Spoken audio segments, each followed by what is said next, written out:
Om Asato Ma Satgamaya Tamaso Ma Jyotirgamaya Mrityorma Amrutangamaya Om Shanti Shanti Shanti Harihi Om. O Lord, please lead us from unreality to the reality, from the ignorance to the knowledge, and from mortality to the immortality.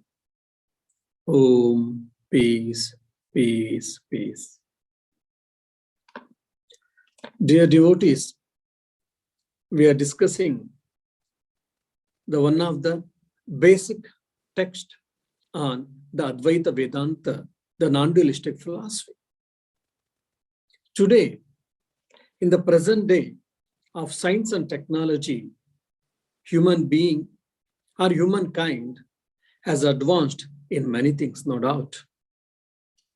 But maybe because of the lifestyle or of the work atmosphere and the society, food habits, so on and so forth, there are so many advanced diseases also we are having. Lot of diseases, psychosomatic problems are diseases. Diseases at physical level, mental level, intellectual level, emotional level.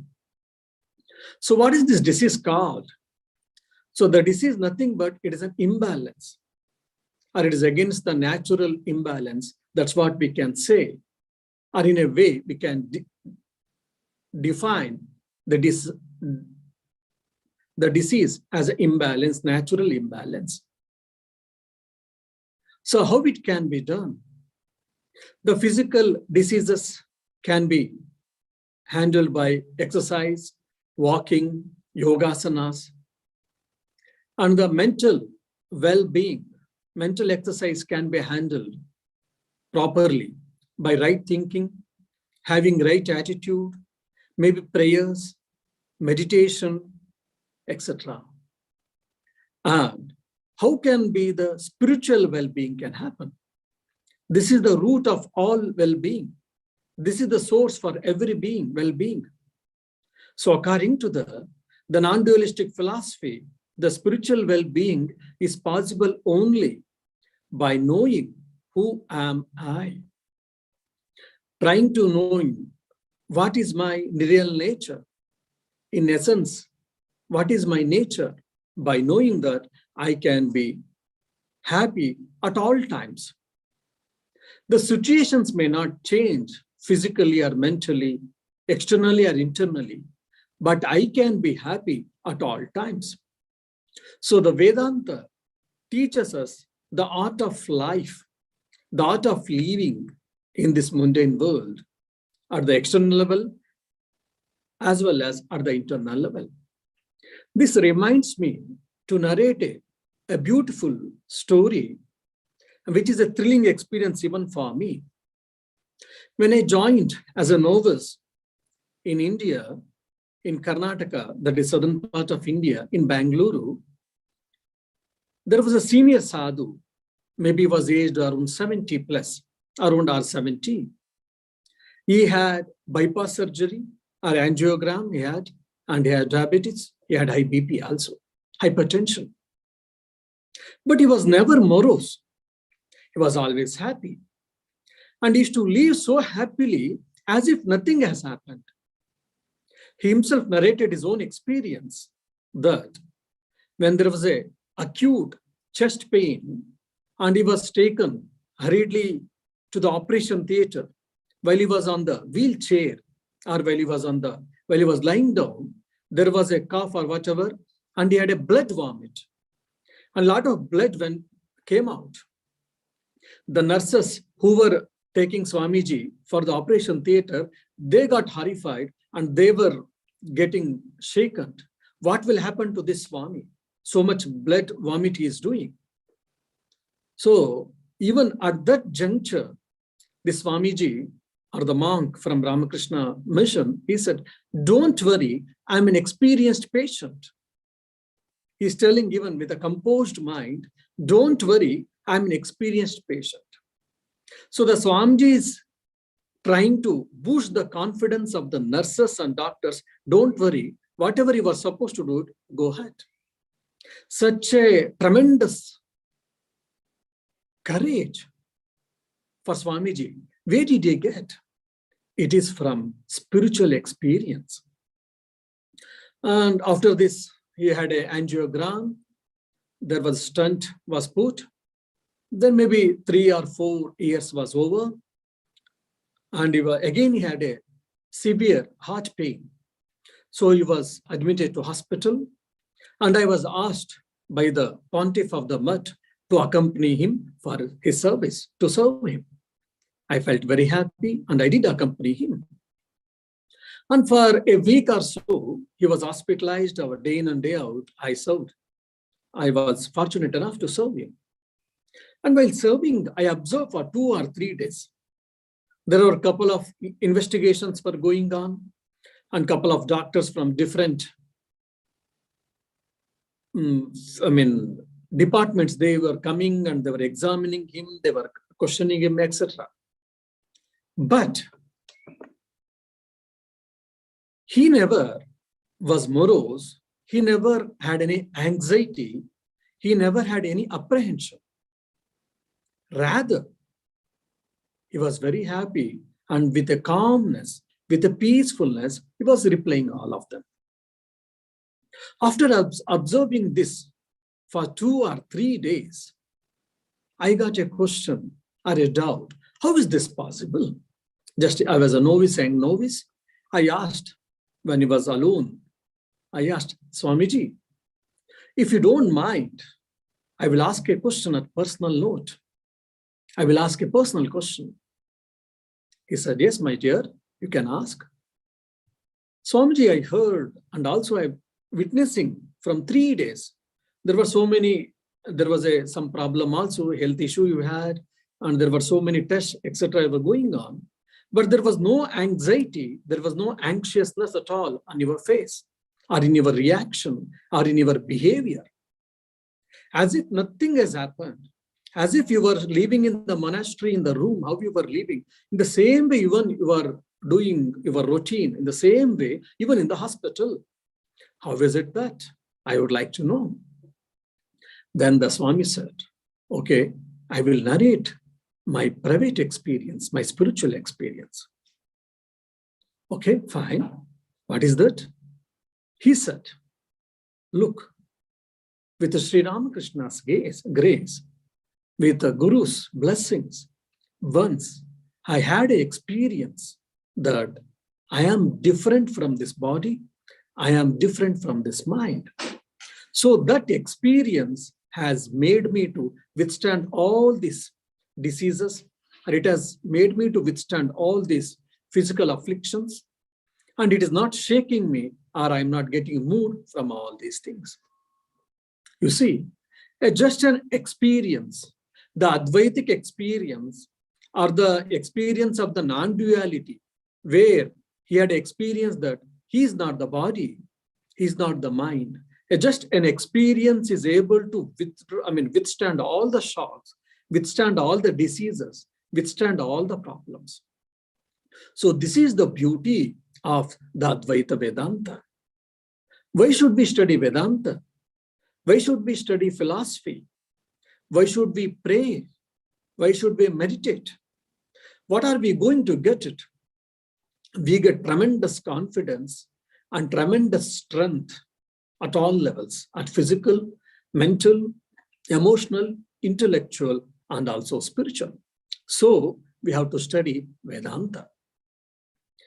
And Swamiji had an experience that he is not body and never is the mind, is an Atman. He had an experience that made him to withstand all the all the diseases or the problems or whatever. So an experience or realization has to, or it can be explained at 2 steps. What is that? One is at intellectual level, we should have a conviction about the truth. Who am I? I am not the matter. I am not the body. I am not the mind. I am the Atman, or the soul, which is existence, consciousness, bliss absolute in nature. That is my real nature. I should have a firm conviction in this supreme truth. That is the first step in the realization. And what is the second step? The second step is internalizing this truth. We know all these things probably. Many of you are hearing these classes on Advaita Vedanta or on Vedanta from long time. Knowingly or unknowingly, consciously or unconsciously. You have know that you are not the body and mind and you are the soul or you are the Atman. But has it been internalized? Are we able to put into practice? This is the question. So we have to internalize the truth. Internalize this truth, and it should become the fact of our life. For that, we have to keep on studying and we have to keep on practice. Means that is what spiritual practice is. And from scriptural point of view, or technically, understanding the truth and internalizing the truth can be said like Anatma Nisheda, negating the non-self, and Atma Dhyana, meditating on the self or understanding the self. Now you may say, oh Swami, these are very difficult terms for us to understand. Can you tell in a simple language? Yes. Now recently I was saying, in front of Ayurvedanta Society, our neighbor, he was painting the wall of his house. So many times, before painting, they take a sandpaper or a rough paper and they scrub on the walls. Why? To remove the old paint. If anywhere the paint was not sticking properly, they try to scrape it. They try to rub and they try to remove the old paint. After removing the old paint, then they apply the new paint. Why?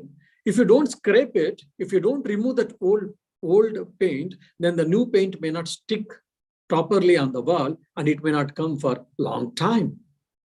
So removing the old paint and applying the new paint are nothing but the negating the non-self, and meditating or understanding the self can be explained. So here, scraping the old paint, removing the old paint means what? In the Vedanta, removing the misconceptions. What are the misconceptions? I am the body. I am the mind. I have the mind. I am not the mind. I have emotions. I am not the emotions. I have the body. I am not the body. I have thoughts. Thoughts are in me. I am not the thoughts. So this understanding is very much required. And this is called neti, or removing the misconceptions. And the second is, what is applying the new paint? This is soham, it is told in the Advaita. That is, I am that, I am that. So that refers to what? That refers to Atman, the soul, which no instrument can destroy, no air can dry, no water can wet, no fire can burn. That is consciousness. It is neither the object nor the matter. It is only the subject, or pure awareness, or pure consciousness. So to understand this more and more, we have to study the Vedantic text. We have to keep on hearing Shravana, Manana. We have to keep on cutting, like say, cows, they gulp, whatever the food they get, simply they swallow. Afterwards, whenever they get a time, again they bring to the mouth and they chew it, and again they digest, or they swallow and they digest. So manana is again and again we have to do the reflections. And nididhyasana. Nididhyasana is meditation. Meditation is what here? It is reflections, and it is again contemplation. Who am I? What I am? What I am not? Why? Why not? In other way. So again and again and again thinking. And it also can be linked like, For an example, if you see in the malls, in the shopping complexes and all, every day, either morning or evening, the people, they're the employees who is meant for cleaning housekeeping, they spray some choline or some liquid on the glasses and they clean it. Sometimes so much dirt and so much stinky things might have been there. Then till removing, they keep on spraying the liquid and they keep on wiping it, or they keep on cleaning it till the glass becomes pure, the glass becomes clean, the glass becomes free from all the dirt. So similarly, we keep on continuing to think that I am self and I am not the body and mind. Till when? Till all the misconceptions are removed, until it has become the fact with a full of conviction, and when it becomes the matter of experience. Till then, I should keep on listening. I should keep on contemplating that I am the Atman, I am the Atman, I am the Atman. The same idea again has been told in the shloka, shloka in the 25th shloka in the Aparokshanubuhti by the Adi Shankaracharya, the greatest philosopher of non-dualistic philosophy. Nirvikaro, nirakaro, niravadyoyam avyayah, naham deho asadrupaha, gnanamityuchyate budhaihi. So when you split it, when you break each word, nirvikaraha, vikara means change. Ni, if you add a prefix, it becomes nirvikara, means without any change, means changeless. Nirakara, akara means form, shape. Nirakara means without any form. For Sanskrit, many times for any word, if you add a or a, and if you ni, the meaning becomes opposite. Nirakara, nirakara means without any form or without any shape. And niravadhya, without, it is free from all blemishes. It cannot be destroyed, or it is free from all the blemishes. And aham, avyaya, avyayaha. Aham means I. I means what? It is not the body mind. I means the Atman or the soul. Avyayaha. Vyaya means it is getting decomposed, decaying. Avyaya means undecaying. For an example, someone passes away and you keep the body just like outside, in no times, in 2 or 3 days, it gets decayed and we get a bad odor and we get a smell, stinky smell. And you keep a fruit on the table for some days, 2 or 3, 4 days, then the banana becomes slowly, it becomes blackish. And after 5, 6 days, it starts getting rotten. There's a decay in the banana or in any matter, mostly. But whereas I am undecaying, then the wise man says that I am not the body. Aham na deha, naham deha, aham na deha. I am not this body. So body includes physical body, subtle body, and causal body. So now you should not ask me, what is this 3 bodies, Swamiji? If I ask me, then I'll say, please try to listen my Tattvabodha classes again. I am not these 3 bodies. He verily, surely, it is not simply maybe or may not be verily, it is surely, it is firm. And asadrupa, and I am not the non-existence. Gnanamiti uchyate. Thus, the wise men are saying it. So here, wise man means it is not the intellectual people or the people who have studied the books and who have got the knowledge from the books. No, here the wise man, budhaihi. Buddha means pandita. Pandita means panda, it comes from the word. The wise man means the man of experience, the man of realization, who has realized the truth, who has understood and realized the supreme truth. They are saying this. So it is their words. It is not these words are not from their brain or from their just mere intellectual conviction. Rather, it is out of their experience. So here, the author is trying to tell that I am not of any change. Now, if you see from body point of view, physical body point of view, there are a lot of changes. Still starting from when I'm in the mother's womb till my death, there's so much changes. First, it will be cell, mitosis and meiosis happens. Slowly it becomes in the embryo, it takes a shape. And in 3 months, 4 months, 5 months, 6 months, 6th month, 7th month, and so many, sometimes eyes gets developed, ears gets developed, nose gets developed, legs gets developed, hands gets developed, liver, stomach gets developed. And slowly 7th or 8th or 9th month, when I come out, I'll be a small baby. And in the 3 years, when I am 3 years old, there are a lot of changes. And after 5 or 6 years, when some relative or a friend or neighbor sees us, oh, lot of changes in the baby.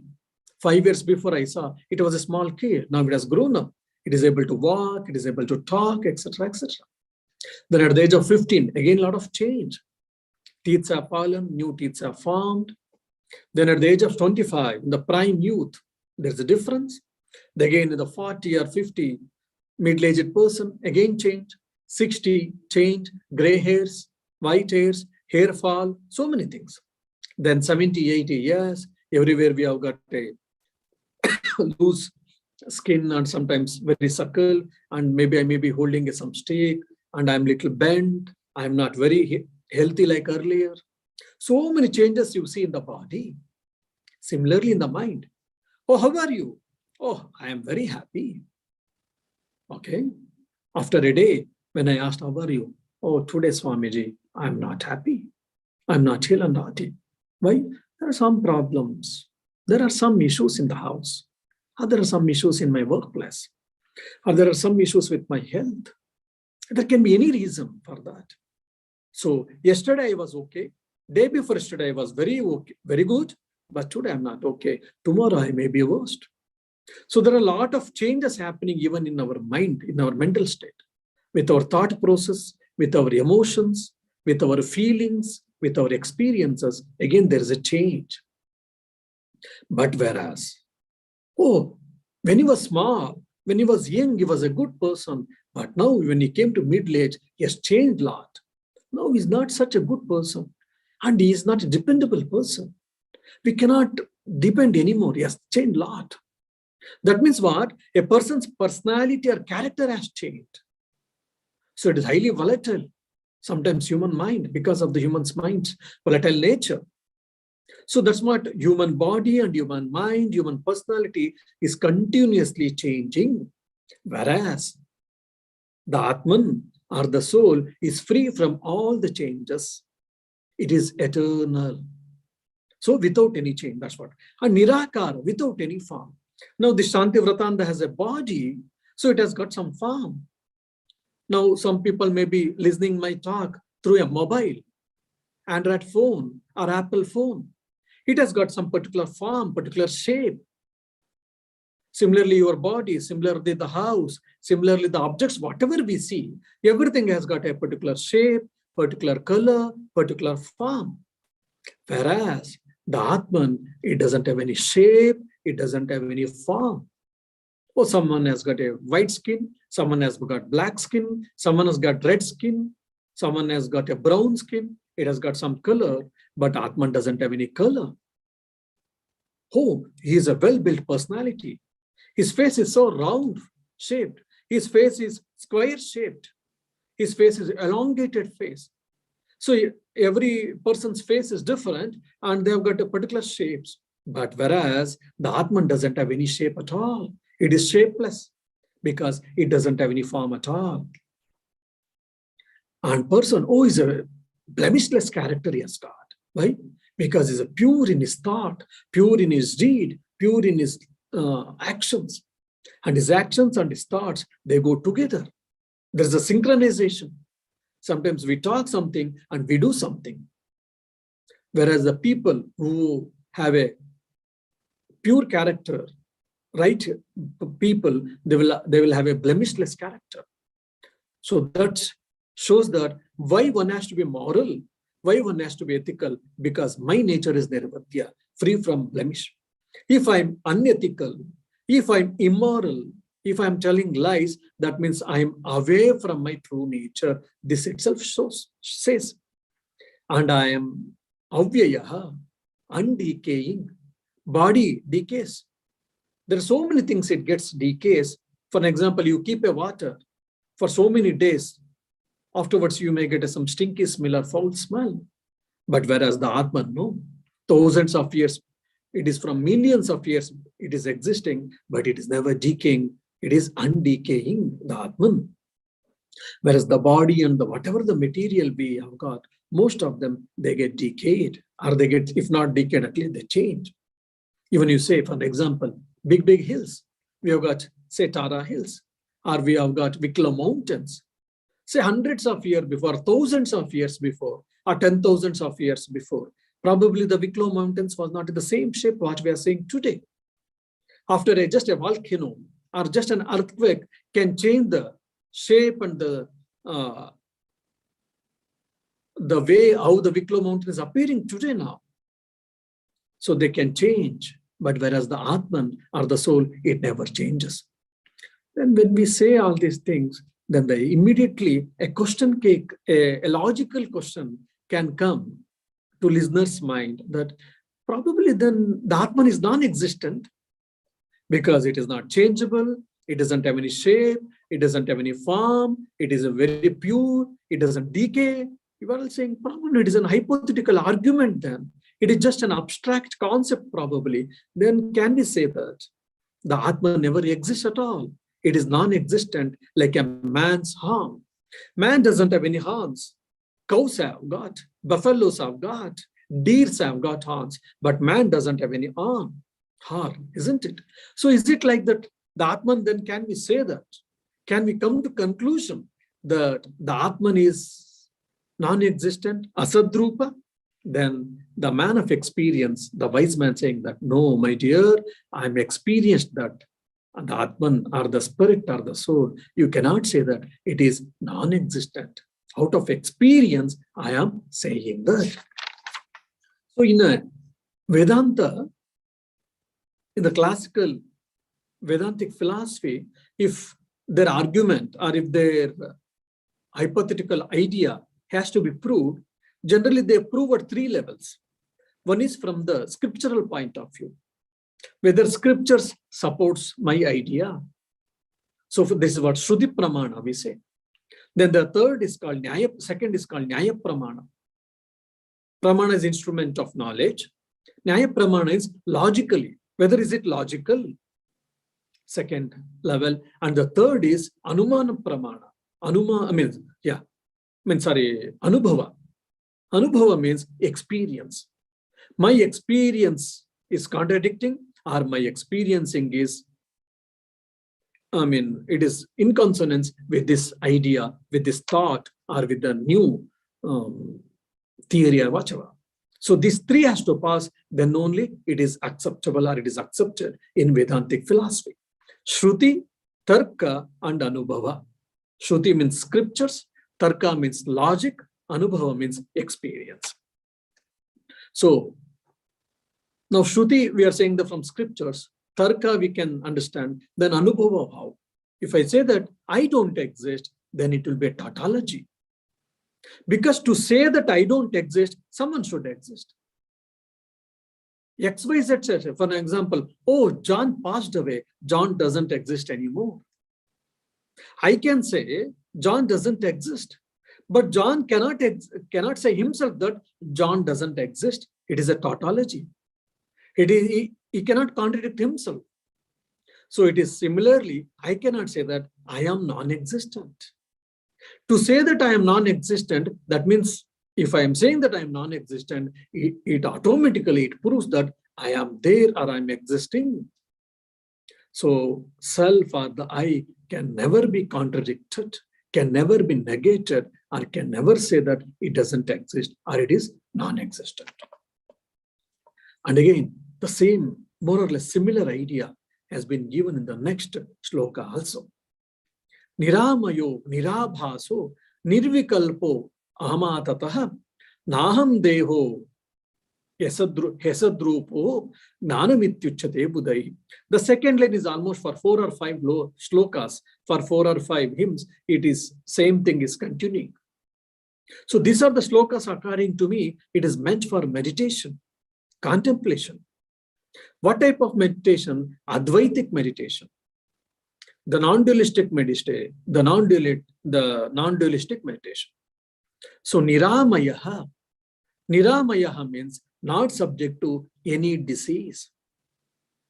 I've got cold. Then how can you say that I am free from disease or I'm not subject to any disease? Your body is subject to disease, but not the Atma, not the soul. Nirabhasaha, beyond all comprehension. Nirvikalpaha, free from all alternatives. Aham, I, Atataha. Atataha means all pervading or all pervasive.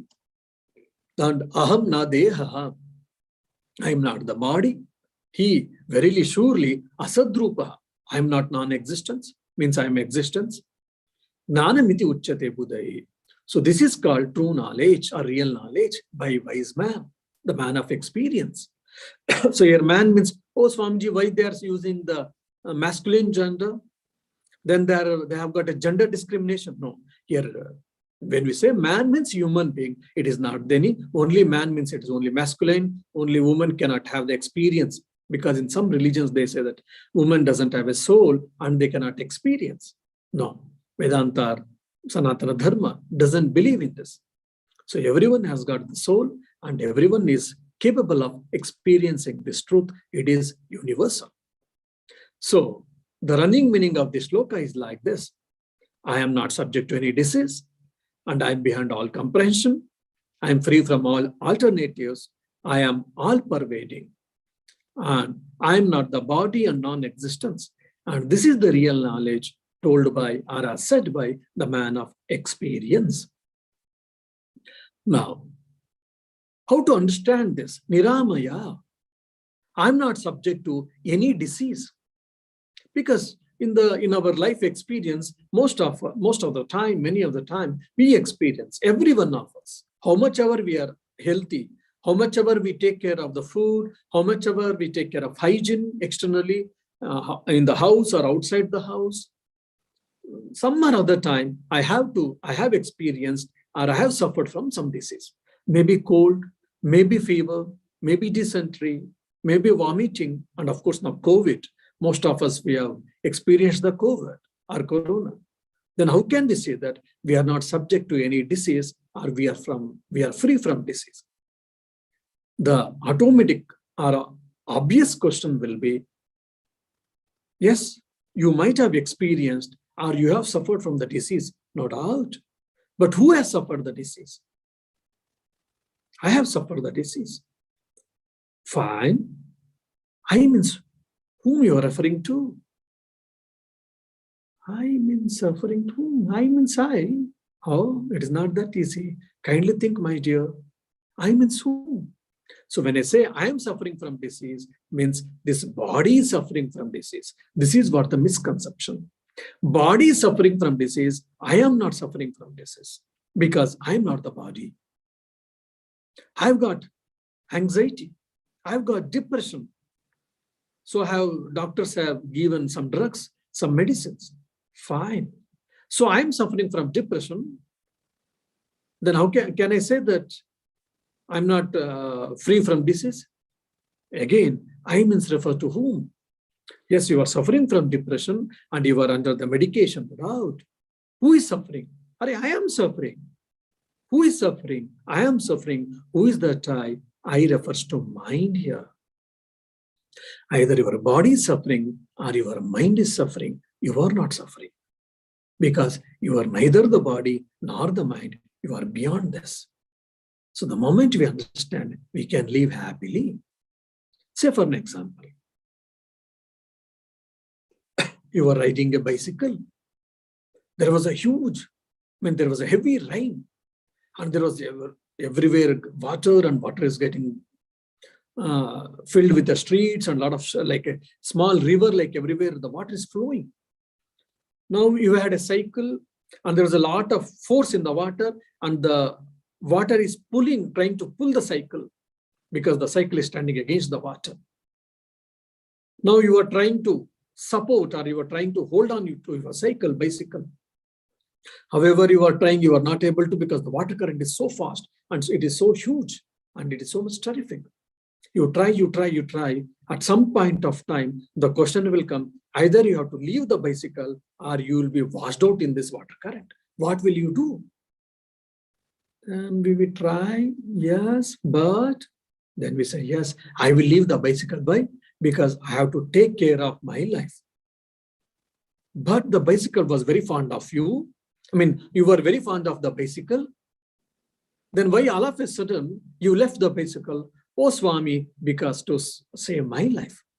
Means you are not the bicycle. You loved the bicycle. You were owing the bicycle. You were the owner of the bicycle. You were having the bicycle, but you are not the bicycle. So similarly, I am having the body. I am having the mind. I am owing the body and mind, but I am not the body and mind. Just like I am having the house. I am residing in the house. I am owing this house, or I am a tenant in this house, but I am not the house. So similarly, I am not the body, I am not the mind, and the disease is only for body and mind. So I am not subject to any disease. And nirabhasaha, beyond all comprehension, means beyond all understanding. Now, how can we understand any concept? How can we understand a thing? It is because of our senses, sense organs of knowledge, 5 sense organs of knowledge, and through mind. Through senses and mind, we get every knowledge, every information. In the form of what? In the form of name and form. Oh, I saw an animal in the forest, but I don't know what is its name. Oh, is it? How does it look? Oh, it was maybe 2 or 3 or 5 inches of height. It had 4 legs. It was looking black color. Its face was elongated, etc., etc. We keep on explaining. So I have seen a farm, but I don't know the name. So it is an animal, but I don't know what it is. And sometimes, oh, have you seen the giraffe? When we ask, oh, giraffe, okay, the name word giraffe, okay, but I have not seen how the giraffe looks like. Oh, giraffe is very tall and it has got a very elongated face. So whatever we have got a thoughts, whatever we try to understand, whatever we have got information is processed in the name and form. So the Atman doesn't have the name or doesn't have any form at all. So it is beyond name and form. Because why? For mind to understand any concept, any object, it needs name and form. And since the Atman or the soul is beyond mind, beyond name and form, so that's why it is called Nirabhasa, beyond all comprehension. Then you can ask me, then Swamiji were saying the Atman for this, or the soul, or the spirit. Is it not the name? Yes, it is the name. Then how can you say that it is beyond all comprehension? It has got a name. Yes, I have to indicate that by using some name. Otherwise, oh, there exists something. It is not destroyable, and it is you are that, and it is something, Then you say that are you a mad? Because you cannot comprehend. I have to name something just to make you understand, to explain something. So we have named it as Atman or Brahman.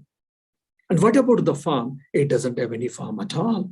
So it is beyond mind and intellect. It is beyond feelings. It is beyond thought. Why? Because it is never the object. It is only subject. When anything is an object, then only body and mind can perceive. Since it is a subject and never the object, and never it has got a name and form, so mind cannot perceive. That's why it is called Nirabhasa, beyond all comprehension.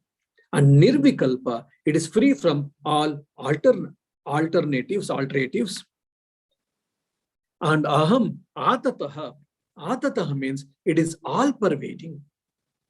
Now, for an example, you are in your house. Since you are in your house, you cannot be in the Air Vedanta Society. Since I am in Air Vedanta Society in Dublin 15, I cannot be in the Dublin Castle. So I am limited, or this body is limited by name and form or time and space. Whereas since Atman is beyond name and form, it doesn't have any shape, and it is not an object, it is not a matter, and it is all pervasive. Means there is no place where the soul or the Atman doesn't exist. Again, it is very difficult to understand. It is very difficult to comprehend. Atman, because the moment when we hear the word Atman, then how does it look? We may try to conceptualize, we try to reimagine, maybe in the form of fire, in the form of some light, in the form of a flame, in the form of some abstract concept. Immediately mind tries to conceptualize, and it says that how it can be all pervasive. It is very difficult. Just probably to understand, the nearest example we can give that, okay, you entered an Atlantic Ocean. 5 or 10 kilometers you have traveled in the ocean, and you are in the middle of the ocean. You see your east side, what you see? Water. West side, water. North side, water. Southern side, water. So in every direction, wherever you see, you are seeing the water, water, water. So we can give such an one nearest example. So similarly, the whole world, the whole cosmos, or whatever exists, everything is pervaded by consciousness, or the consciousness is all pervasive, and there is no place where the consciousness doesn't exist. That is what we atataha. And iti uchyate buddhaihi gnanam. The wise people say that this is the true real knowledge. What is that? I am not subject to any disease. I am beyond all comprehension. I am free from all alternatives, and I am all pervading, and I am not the body, and I am not the non-existence. And the next thing is also again beautiful sloka. Nirguno, nishkriyo, nityo, nitya muktyo, aham achyutaha, naham deho, hi asadrupaha, gnanamityuchyate buddhaihi. Second line is same. Buddhaihi gnanamityuchyate. What is true knowledge is explained by the man of wisdom, man of experience. Naham deha, I am not the body, and he asadrupa, and surely I am not non-existence, means I am existence itself. Okay, then nirgunaha, I don't have any attribute, I don't have any quality. The self is free from any qualities. Nishkriya, the self is free from all activities. From dawn to dusk, we keep on doing so many activities, starting from getting up from the bed, going to bathroom, finishing ablutions, cooking, working in the office, walking, eating, talking, so many types of activities, physical activities we do. We think, we feel, we meditate, we pray, so many types of spiritual activities and secular activities we do. We do physical activities, we do mental activities we do. All activities we do, and they say that the soul or the Atman is free from all activities. Very strange. What is this then? It is eternal, nitya. Nitya muktaha means it is eternally free, it is ever free. Achyutaha, it is imperishable. Now let us try to understand. I am without any attribute or any activity. I am eternal, ever free, imperishable. I am not the body and non-existence. And this is the true knowledge as said by wise people or the man of experience. So without any attribute, nirguna, guna. Guna means quality. For an example, oh, you look, there's a beautiful red rose. Okay. Okay, you see in others' house, in a neighboring house, there's a beautiful blue roses. Oh, you look there, it's a beautiful pink roses. So, red roses, pink roses, blue roses. The red, the blue, and the pink in the roses can be called as quality. Okay, now, I use some liquid, some chemical by which these colors are decolored. In the red rose, the red color is removed. In the blue rose, the blue color is removed. In the pink rose, the pink is removed. Then can we call that as a rose? Yes. It may not be red rose, but it is a rose. It may not be blue rose, yes, but it is a rose. It may not be pink rose, but it is a rose. So even without the quality, a thing can exist. It doesn't cease to exist. Okay, now, if I remove the roseness itself, then the rose cannot exist or the rose ceases to exist. Are you a human or a beast? Why? because you are expressing or exhibiting such a nature, such a unruly behavior you are doing. So are you a human or a beast? You don't have any feeling at all. Means the humanness when we don't find in a human being, then we say that he ceases to exist. Or we cannot call him as no more as a human being. Why? Because humanness ceases to exist. So this humanness is the nature of the human being, which cannot, without it, he cannot be called as a human being. Whereas he is a he is a black colored guy. He went to different country because of the geographical conditions. He had a fair color skin now. But then can he be called a same man? Yes. Because only the skin color has changed, but he has not changed. Oh, suddenly he started getting a peculiar skin disease, and his skins have been decolored, and he looks a little different. But is he the same person? Yes. Only the external skin change, color has changed, but he's the same person. Or because of accident, a person lost his one leg or one hand or one limb, basically, one part, one organ, then can he be called a human being or the same person? Yes. Why? Because only one part or one organ of the body he has lost, but he has not been lost. He's here. So this is the difference between nature and the quality. If the quality doesn't exist in a person or in a thing, it can still continue to exist, or we can understand, we can call by that name, more or less. But whereas if the nature doesn't exist in that particular an object or in a particular person, then he or she or it ceases to exist, or we cannot term or we cannot call that by that name at all. So there's a fundamental difference between nature and between quality. Quality can change and it is temporary in nature, but the nature is permanent in generally. Again, but contextually you can say, oh, sometimes people are good, sometimes people are bad, sometimes people are changing in their nature, isn't it? Yes, it is also temporary, no doubt. But here nature means we speak of the permanent nature, eternal nature. What is that permanent nature or eternal nature of the Atman? That is again existence, then consciousness, or the bliss, or the goodness, or the holiness. All these things are the nature of the Atman. So a nirguna means without any attribute.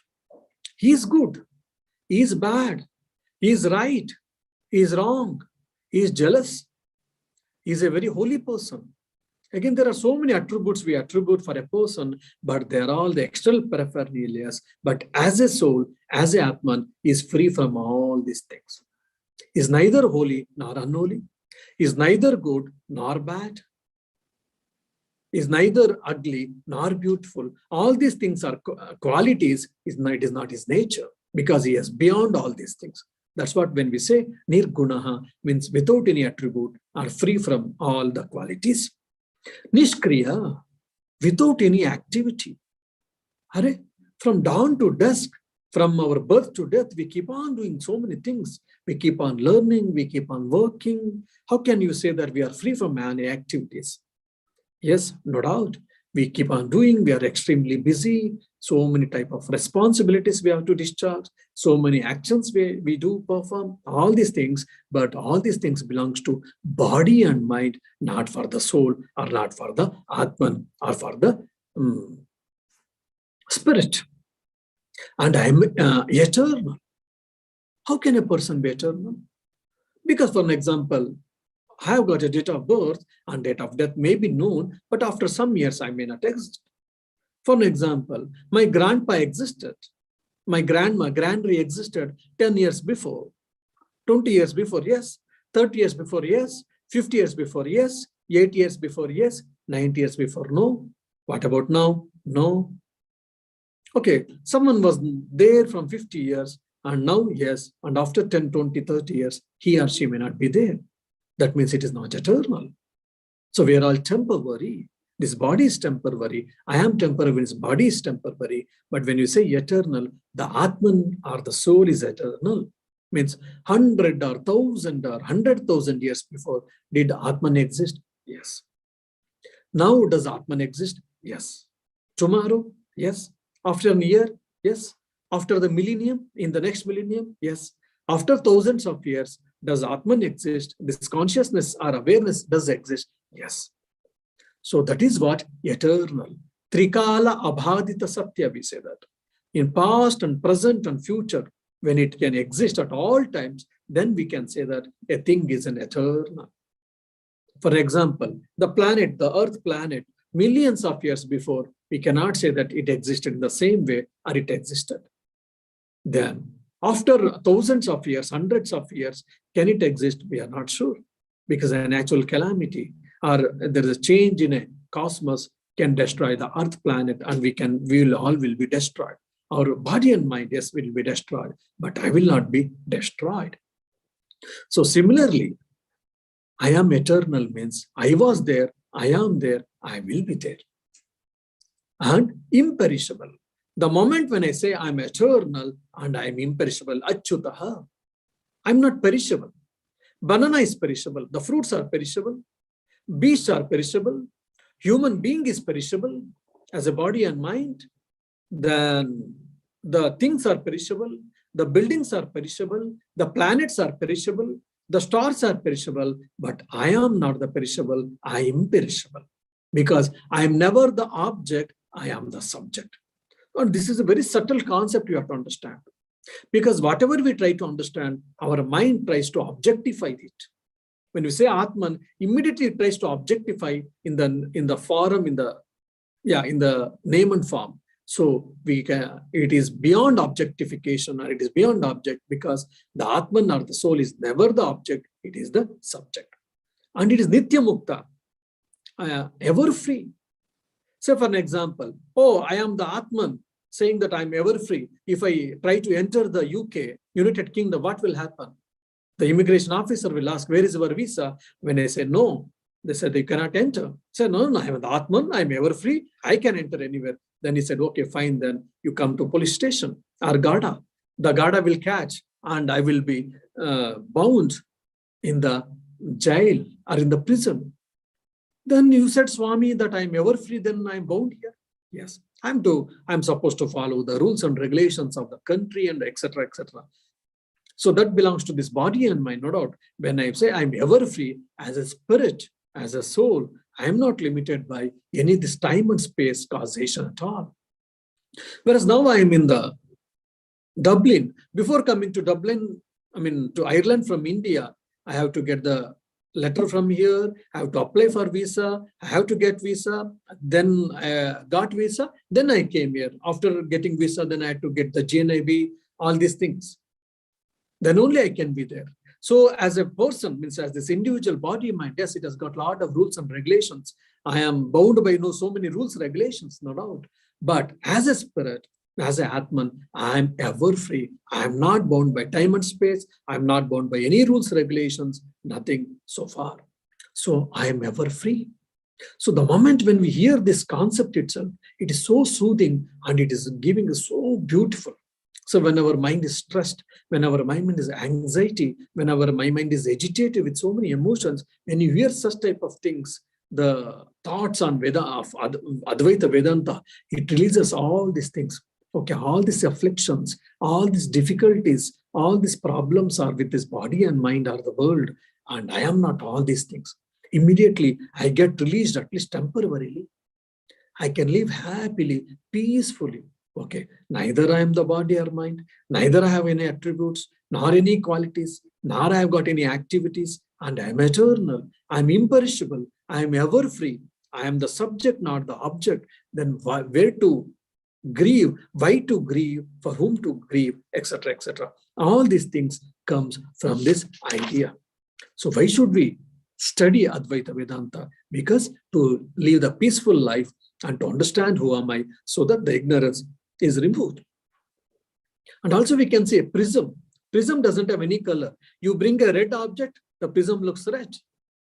And you bring the blue object, the prism looks blue. And you bring the green colored object, the prism takes the form of color of green. So similarly, our mind is also. You fill with good thoughts, it becomes good. And you fill with the bad thoughts or wrong thoughts, then it becomes bad. So when I say a person is good, or when I say a person is bad, that means he has got a good thoughts or good, bad thoughts, that's all. But whereas he is beyond all these things. And same thing we can see in the life of Holy Mother Sri Sharda Devi. Sharda Devi, Holy Mother Sharda Devi also used to have the Nirvikalpa Samadhi many times.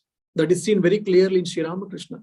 Even Holy Mother was no less than having this Nirvikalpa Samadhi, the experience of non-duality. And she used to say, and she had narrated her experience that after that Nirvikalpa Samadhi, when my mind used to come down, I had to enter this body and I used to feel so bad. It is very stinky. It has with full of made with a skin, flesh, bone, marrow, all these things. It is so, what do you say?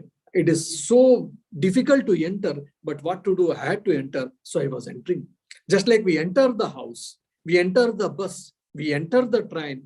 Holy Mother Sharda Devi is saying that, or she was saying that with all difficulties, I was entering my body. That means she had an experience, very clear, vivid experience that I am not the body and I am not the mind. So same thing we can see in the direct disciples' life. Maybe Swami Subodhananji, Swami Brahmanji, Swami Shivananji, all these things. Probably apostles of Sri Ramakrishna. Probably in my next class, I shall explain one beautiful story of Swami Subodhananji's similar experience of he is not the body and mind and etc. Om Shanti Shanti Shanti Hari Om Tat Sat Shri Ramakrishna Arpanamastu.